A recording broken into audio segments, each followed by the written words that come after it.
মিষ্টি আলু খেলে শরীরে যেসব উপকার হয়। ১. শক্তি যোগায় ও ক্লান্তি দূর করে। এতে থাকা কমপ্লেক্স কার্বোহাইড্রেট ধীরে ধীরে শরীরে শক্তি দেয়, তাই দীর্ঘক্ষণ শক্তি পাওয়া যায়। ২. হজমে সহায়তা করে। এতে ফাইবার বেশি থাকে, যা হজম ভালো করে ও কোষ্ঠকাঠিন্য দূর করে। ৩. চোখের দৃষ্টিশক্তি ভালো রাখে।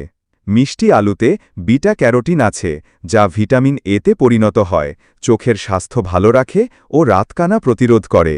৪. ইমিউন সিস্টেম বাড়ায়।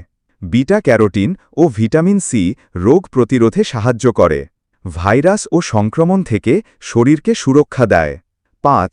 চুল ও ত্বকের যত্নে উপকারী।